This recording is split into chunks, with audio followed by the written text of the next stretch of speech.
fungsi utama PLC, teman-teman. Di video sebelumnya, saya sudah membahas rangkaian-rangkaian apa saja yang paling sering digunakan di industri. Nah, sekarang saya akan jelaskan fungsi utama dari PLC, teman-teman. Jika teman-teman ingin masuk ke dunia industri, pasti harus mengenal dulu apa itu PLC. Supaya ketika nanti teman-teman sudah jadi teknisi di industri, teman-teman tidak akan lagi kebingungan cara setting, cara pasang, dan cara merakit PLC. Tolong disimak teman-teman. Jadi seperti biasa, PLC adalah perangkat elektronik yang digunakan untuk mengendalikan proses industri. Jadi intinya PLC ini bisa untuk mengendalikan proses di industri tanpa harus ribet kita memasang pengkabelan yang ruwet gitu. Jadi dengan satu PLC saja bisa mengendalikan input-outputnya teman-teman. Maksudnya apa sih? Nanti saya jelaskan. Nah, di sini selanjutnya menggantikan rangkaian kontrol kabel keras yang lebih tua dan kurang fleksibel. Maksudnya apa sih? Jadi si PLC ini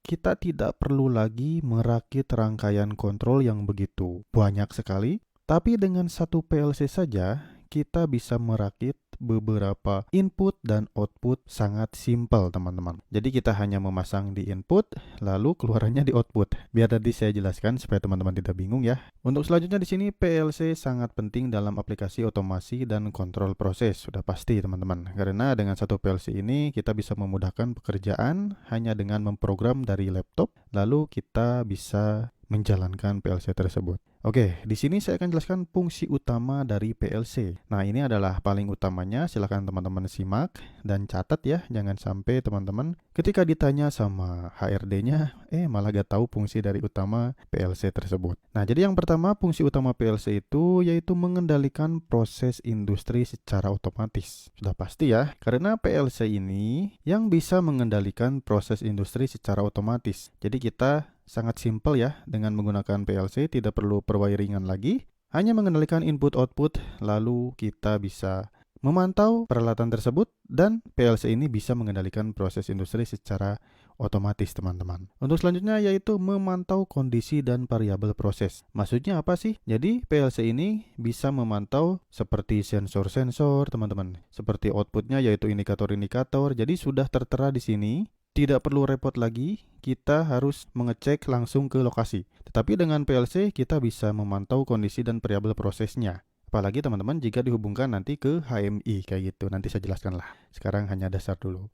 Untuk selanjutnya, fungsi utama PLC yaitu melakukan keputusan berdasarkan logika yang diprogram. Jadi contohnya nanti kita akan memprogram di sebuah laptop ya, lalu program tersebut dimasukkan ke PLC, lalu nanti kita bisa mengatur input-output yang ada di PLC ini. Nah, contohnya seperti itu teman-teman. Jadi bisa melakukan keputusan berdasarkan logika yang diprogram. Jadi logikanya itu kita membuat rangkaian apa nih? Lalu kita masukkan ke PLC, lalu nanti kita bisa men-setting input-outputnya secara otomatis. Di sini sudah ada nomor 1 nih, secara otomatis seperti itu teman-teman. Untuk selanjutnya yang terakhir yaitu mengendalikan perangkat keras seperti motor, pompa, dan katup dan lain-lain. Si PLC ini bisa mengendalikan perangkat keras seperti motor listrik, pompa air, dan katup-katup yang harus dijalankan oleh PLC ini teman-teman. Walaupun perangkatnya kecil kayak gini ya, tetapi kita bisa mengendalikan perangkat keras seperti motor, pompa, dan katup. Bagaimana caranya? Nanti saya jelaskan lagi. Oke, selanjutnya di sini saya akan jelaskan prinsip kerja dari PLC. Nah, di sini di sisi kiri saya ini sudah ada dasar prinsip kerja PLC. Di sini yang kanan ini teman-teman bisa baca ya. Jadi yang pertama yaitu PLC menerima input dari sensor dan perangkat lain yang memantau proses. Mana sih input dari sensor itu? Nah, contohnya di sini teman-teman. Di sisi kiri saya ini kan ada input.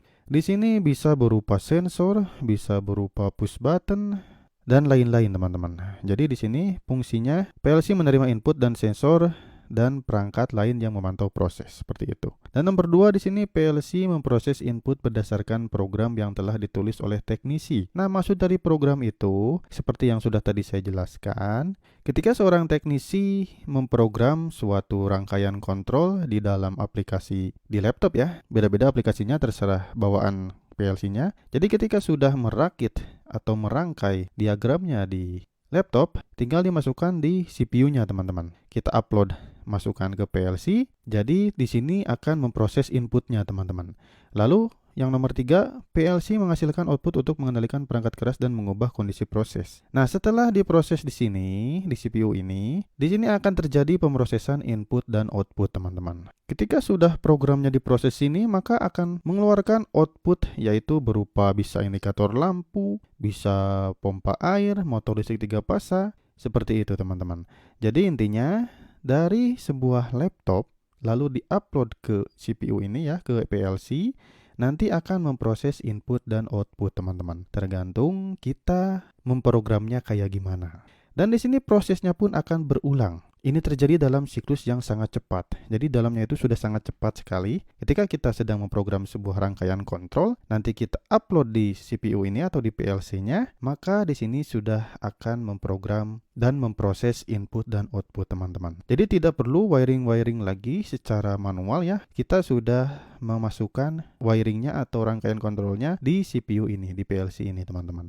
Jadi kita cukup dimudahkan dengan PLC ini. Itu dasarnya, teman-teman. Nah, selanjutnya di sini ada input output PLC itu apa aja sih? Di sini contohnya ada sensor, teman-teman. Jadi sensor ini ada tanda panah masuk ke dalam, berarti si sensor ini masuknya inputan, teman-teman. Di sini juga ada contohnya push button switch. Jadi di sini ada push button untuk inputan si PLC ini. Lalu masuk ke PLC yang sudah diprogram tadi, maka dari itu keluarannya outputnya nanti bisa jadi pompa atau di sini katup bisa juga, dan di sini juga drive motors atau buat motor 3 fasa, dan bisa juga untuk lampu atau indikator lampu, teman-teman. Ini hanya sekedar logika saja. Sebenarnya nanti di keluaran output PLC itu tidak boleh langsung ke motor ya.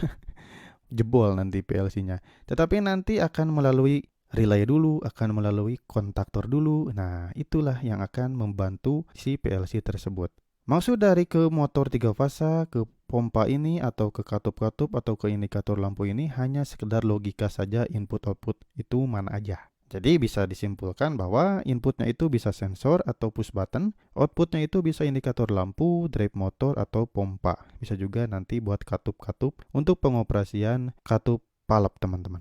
Nah, itu untuk input output PLC. Sekarang untuk pengaplikasian PLC itu di mana aja sih? Jadi yang pertama bisa untuk sistem kontrol mesin, untuk kontrol lini perakitan, bisa juga untuk sistem pengolahan air dan limbah, bisa juga untuk kontrol HP AC, otomasi gedung, dan aplikasi otomasi dan kontrol proses lainnya. Teman-teman bisa cari sendiri apa aja untuk pengaplikasian PLC. Nah, itu untuk pengaplikasian PLC, teman-teman. Teman-teman bisa cari sendiri untuk lebih lengkapnya ya. Mudah-mudahan teman-teman paham dengan apa yang saya jelaskan di sini. Nah, jika teman-teman ingin PowerPoint-nya, silakan sedot saja di link komentar yang sudah saya pin. Gratis, teman-teman. Silakan di-download sajalah. Terima kasih, mudah-mudahan bermanfaat. Ditunggu untuk video saya yang selanjutnya.